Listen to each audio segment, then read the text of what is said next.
Holy One, thank you for the opportunity to be in this human condition, warts and all, worries and all. Thank you for the opportunity to explore this scripture together, for the opportunity to give ourselves vulnerably, admitting the places in which we have fallen short and that which gets in the way. We turn over these words that the meditations of our hearts combined would be acceptable in thy sight, O God, who we hope is not so angry. Amen. We indeed know that feeling when Siri doesn't respond, when we're caught somewhere in some spotty service and we've been so reliant on making contact with others and suddenly we're out of pocket and off the grid. That's what it must have felt like and continues to feel like with so many down in that North Carolina and Georgia region this week and more. One person who was in this situation was Tony Lee, a volunteer firefighter in Swannanoa, North Carolina, who still has to stand in his driveway holding his phone in just the particular spot in order to try and get a call through. And if he veers too much this way or that, it just isn't going to connect. We know so much for those who are responding to the flooding and devastation from Hurricane Helene, even a week later, that cell service remains tenuous and in many cases remains disconnected. This lack of communication continues to complicate relief efforts, make difficult tasks for those who are wishing to be rebuilding, and preventing people from knowing if their loved ones have perished. We know that at least 225 people have perished, and still so many have no power and a lack of clean water and destroyed roads. Our hearts have been, I saw that Art was online this morning with his daughter Elisa, who has made her way up this way. She lives in the Asheville region, and thankfully her home is intact, but the trauma of that devastation and for so many neighbors that remain there on the ground. We know that the Downies, who have lived in that region not far off in Waynesville area, have been coming up this way to be with their son and then are heading back down that way, trying to find the roads in order to be connected and be where they have been living. So many people in desperate situations, out of range and longing to know that they are not forgotten. Friends, there are people that are feeling forgotten today in Exodus. I imagine that when Moses went up to the mountain on the first day, it felt okay. All right, he's gone. I'm sure he'll be back in due time. He is the one who has been communicating for us. Time passed. On the third day, it might have started to get annoying. And on the seventh day, those who were more anxious in the bunch started to let their true colors fly. So that day after day, we know that it turned into 40 days and 40 nights, biblical code speak, for a very long time. If Moses was known and believed to be the means of information connecting the people with their overall location and purpose, then can you imagine the disorientation when he is gone and still gone, and they try to begin to piece together what their next steps will be? Is he ever coming back? They've just arrived after this major trauma, one after the other. Thank you, Neil, for taking us through all of this pestilence and all the way out of Egypt, out of that watery deliverance from the Pharaoh, now in the wilderness, hungry and thirsty and angry and ornery. And in this uncertain wilderness, the one man, the one who had wrangled everything together, is missing in the wilderness. He has gone off the grid, and they believe him to be their only reliable means for divine communication.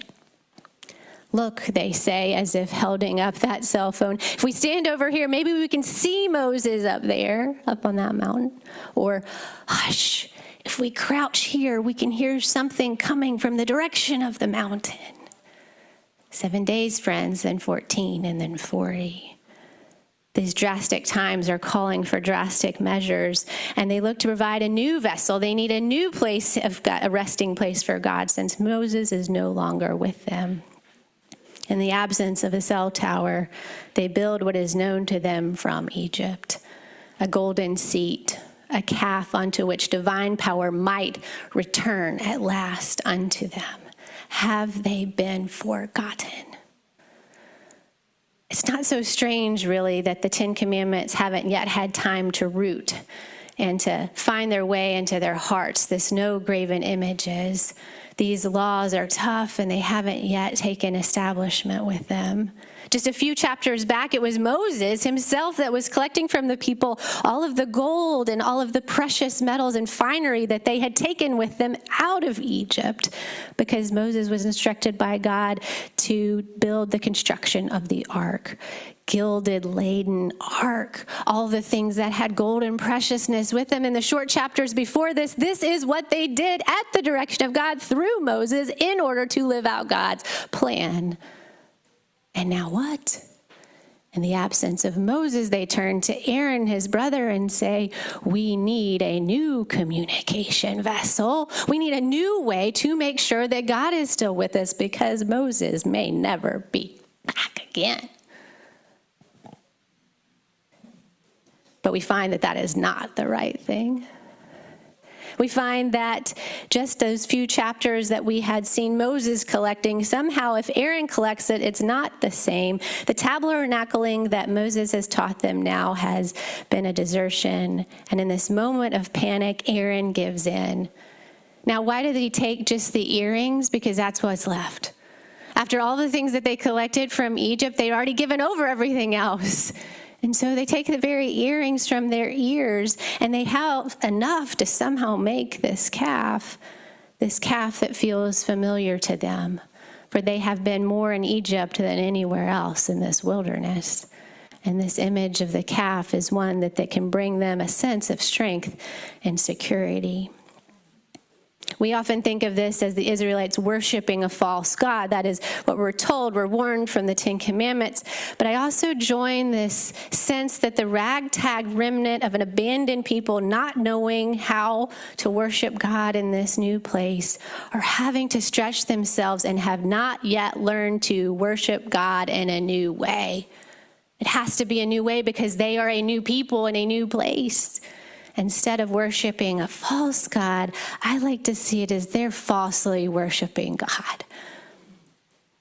For those of us who have a belief in a higher power, a belief in a creator, and a hope in a God that helps to order the universe and order even our lives, the empathy that might come to us as we see an exhausted crew of people struggling when they feel most abandoned, how do they best worship God? Our friends in North Carolina might be asking the same. Our friends in war-torn regions around this world might be asking the same. And we, with the things that we have named this morning through Neil, a little bit shy we were to put them forth, the cable news, the TV, the phone, the car, whatever it could be, the things that we name as our golden idols, we know that they can replace how we would worship God in our lives.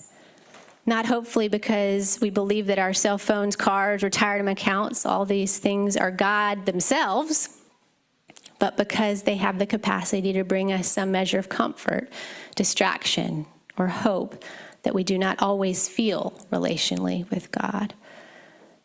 After all, I think we have to say it, who wants to be in relationship with the kind of God prepared that was portrayed in this passage? Booming and ready to destroy because they did not follow the law and they do not yet understand that God is still steadfastly with them.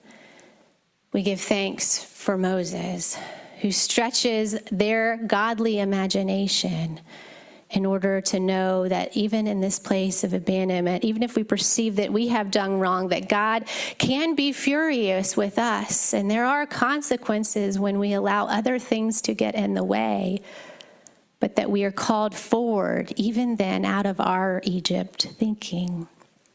Professor Anithya Portier-Young writes, "It is easy to mistake our own creations for our God.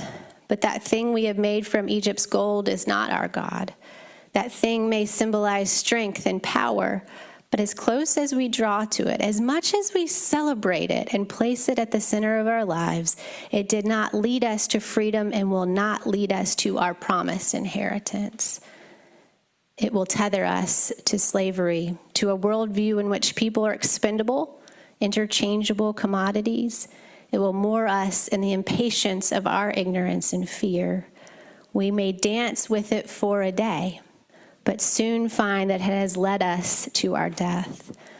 The hard way forward knows the pain of absence and doubt, but still chooses to follow cloud and fire through the desert landscape of freedom.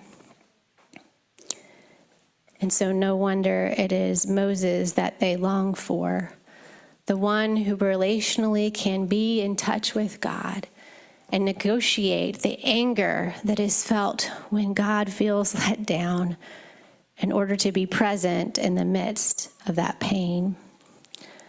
Friends, I felt a little off the grid this week, for I called, and instead of hearing Lois answer the phone, this is Lois Nicoletti, who has long worshiped with us, I received her son on the other end. And I didn't know what to take from that. I'd heard some reason to believe that she was not well and may even not be with us anymore. And when I said, Lois, even though I heard his name, I said, Lois. And he said, I don't know if you've heard, but Lois has passed away. I was shocked. I was shocked, as many of you were, in hearing that news and trying to integrate it into my new reality. I did find much balm as we gathered this past Wednesday in a circle and shared from our hearts about the memories and all of the ways in which Lois has been a connecting force in our lives as community.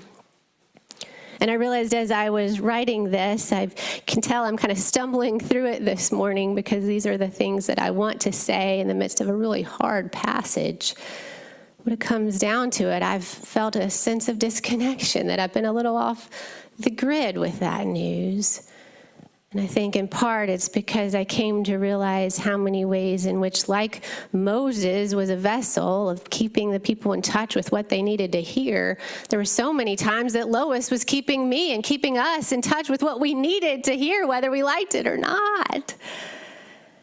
Her willingness to grapple with the doubts and even to address God in such ways that we sometimes felt were uncomfortable, wondering if God is still with us and how God is with us and how we might feel God's presence with us, that she in and of herself was and can remain for us in memory, that serving of that self-service, just as the people that do the best in our lives do for us. Disruption comes, whether it's distance like Moses' takes, or whether it's death or disease, storm, war. And when that comes, how do we reorient ourselves to try to get patched in and receive the messages, information, and love that is coming from God? Today I give thanks for those like Lois and for each one of you that is a connecting point as we look to be in touch with the divine. It takes the plurality and the diversity of us in order to understand the many facets of how God is trying to communicate with us.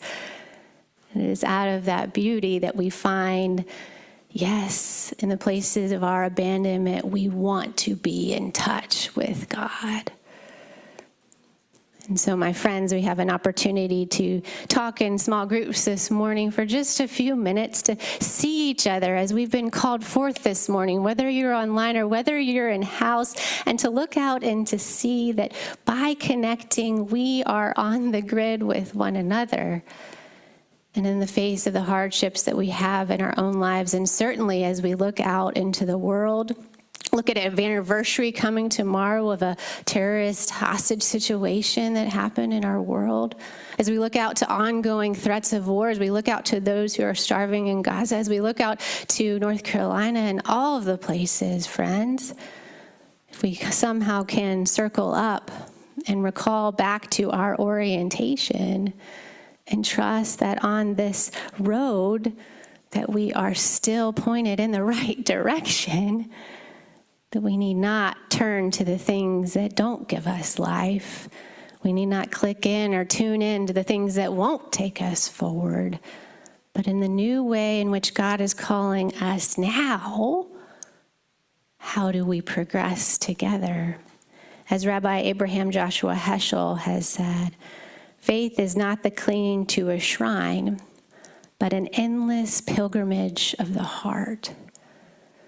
And so I will not cling even to Lois to be my shrine, but to see her pointing forward and to see those who've gone before that would point us forward in the long line of Moses, to be on this endless pilgrimage until we too truly arrive at the land of milk and honey, until we too truly stretch into the eternal transcendental glory of God, until we do face and see that face of God, joining with us in the beauty of Christ who has given life for us.